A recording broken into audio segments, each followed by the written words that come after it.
तो करते हैं next question, question number 5 exercise 1.1 का इंपॉर्टेंट क्वेश्चन है जो ध्यान से देखना। Check whether the relation R in R, हमें किस में दिया हुआ है, फिर से आर में, set of real numbers defined as, R में क्या दिया हुआ है कि A B such that A less than equals to B cube. हमें चेक करना है कि क्या रिफ्लेक्सिव है, सिमेट्रिक है, ट्रांजिटिव है, कौन सी प्रॉपर्टी को ये सेटिस्फाई करेगा। सबसे पहले हम क्या करते हैं, रिफ्लेक्सिव चेक करते हैं। रिफ्लेक्सिव चेक करने के लिए हम क्या करते हैं, a less than equals to B cube, हमें कंडीशन दी हुई है, इसमें हम b की जगह पे a पुट करके देखते हैं कि क्या a less than equals to a cube. अब ये मत लास्ट वाले क्वेश्चन के जैसे ये मतलब करेगा कि ये कि इक्वालिटी का साइन होल्ड करेगा, क्योंकि है ना लास्ट वाले में यहाँ पे b था सिर्फ, क्यूब नहीं था, लेकिन अब a less than equals to b cube, a cube है, ठीक है। तो अब हम यहाँ पे क्या करेंगे, हमें वही आर में गिवन है तो इसलिए हम एक बारी पॉजिटिव लेके देखें, एक बारी नेगेटिव। पॉजिटिव में ये सेटिस्फाई कर देगा क्योंकि 2 लेस देन इक्वल्स टू 2 का क्यूब, 2 का क्यूब कितना होता है 8, तो 2 less than equals two cube 8 होता है, ठीक है, ट्रू है। लेकिन जब हम इसको नेगेटिव में लेके चलते हैं यानी कि -2 लेते हैं, -2 लेस देन इक्वल्स टू -2 का क्यूब, तो यहाँ पे क्या जाएगा -2 less than equals to minus का 8 आ जाएगा, विच इज नॉट ट्रू, क्योंकि जो माइनस का 2 है वो ग्रेटर देन होता है -8 से। ओके, कोई भी एग्जाम्पल ले सकते हैं हम, जरूरी नहीं 2 का ले तो -3 ले सकते हैं, -4 ले सकते हैं, -5, कोई भी नंबर हम ले सकते हैं, नेगेटिव में सब में ये फेल हो जाएगा। तो इसलिए यहाँ पे ये क्या हो गया, not reflexive, not reflexive.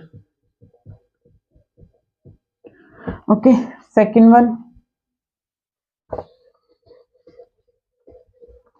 Second में हम क्या करेंगे, सिमेट्रिक चेक करने के लिए। सिमेट्रिक चेक करने के लिए हम क्या करते हैं, बी की जगह पे ए पुट करते हैं, ए की जगह पे बी पुट करते हैं। बेसिक है ये, बिल्कुल बेसिक चीज बता रही हूँ मैं आपको। A less than equals to B cube, ये हमें क्या होता है, गिवन होता है, गिवन। ओके, अब हम चेक करेंगे क्या कि B less than equals to A cube हो जाएगा। जैसे मैंने ले लिया 2,12 ले लिया, ये मैंने इसलिए लिया क्योंकि मेरे को पता है कि 2 का क्यूब 8 होता है और वो कॉन्ट्राडिक्ट कर जाएगा सेकंड टाइम पे।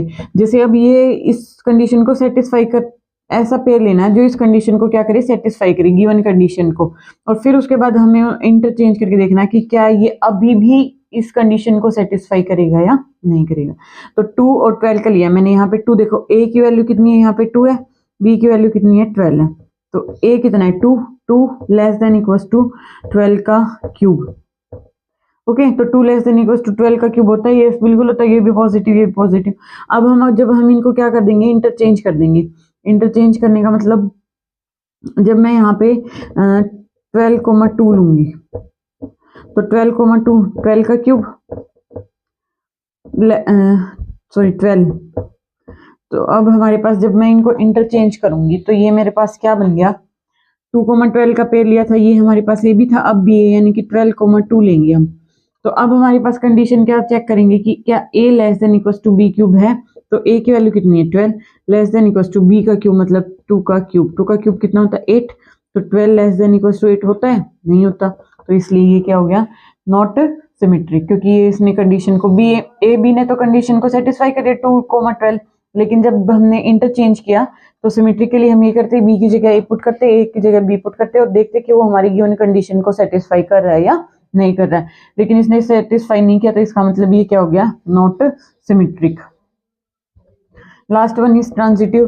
ट्रांजिटिव के लिए हम क्या करते हैं, फॉर ट्रांजिटिव,